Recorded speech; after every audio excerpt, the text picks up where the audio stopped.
starting new books despite already being invested in a story. This is the story of my life, honestly. I do this way too often. Buying a book and then realizing that you already own that book. The sign of owning too many books. Having stacks of books all over my house despite the fact that I own bookshelves and I can put the books on the bookshelves. I'm weirdly always making these TBR piles in my head, and then I take the physical books and I put piles of them around my house, and a lot of the times those books end up being forgotten about. Having a massive collection of bookmarks and yet still using a receipt or a random piece of paper as a bookmark. When you've got all these but you still prefer this. Getting 100 pages into a book and realizing it's a sequel. Just imagine how mortified I felt when I did this. Using a book as a coaster. This is why we can't have nice things. Giving my friend a book recommendation and telling them it's exactly like one of their all-time favorite movies. Even though that's a stretch and it's nothing like their favorite movie at all, I just want them to read the book. Desperate times calls for desperate measures. Regifting a book. Look, if I'm not gonna read the book, someone else needs to read the book. Acting interested in a book recommendation even though it sounds like the most basic book in the world. Savage. Buying a book solely because it's bargained price even though I know deep down I will never ever read that book. Just spilling the tea on myself today. Forcing myself to read a book that I'm not enjoying solely because everyone around me is raving the heck out of it. Don't do this to yourself, it's not worth it. Constantly trying to make every hangout with my family or friends bookish in some way. We could watch a book to movie adaptation. We could do a bookish puzzle. Wanna go to the bookstore? Reading party, anybody? Going into the 4th or 5th or 6th book in a series and realizing you don't remember anything that's happened in the series, but you carry on anyways because you don't care to go back and get a recap. Bake it till you make it. Seeing a book to movie adaptation of a book you've never read, and honestly not having any desire to go back and read the book after seeing the movie. When someone who has completely different reading tastes than you gives a book that you've been wanting to read a really high rating, you automatically change your mind about reading that book. Not even looking into what your favorite author's next book is about because you know that you're going to love it and you're going to be trash for it. Spoiling a book for somebody because you know they'll never read it and you need somebody to rant to about it. Constantly griping about dumb decisions that characters are making in the story,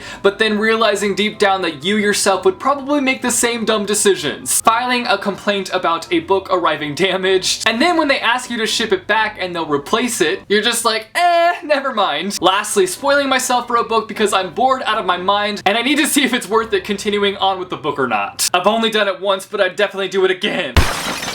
So those are some scandalous reading things that I'm guilty of. You guys should let me know down below in the comments if you are guilty of any of these things as well. Let me know so I feel less alone. If you like this video, be sure to give it a big thumbs up. I post videos frequently on this channel, so if you want to see more bookish content from me, be sure to go and hit subscribe or go and click the little bell icon and you'll be notified every time I post new videos. As always, thanks for watching guys, and I will see you soon with a new video. Bye, choo.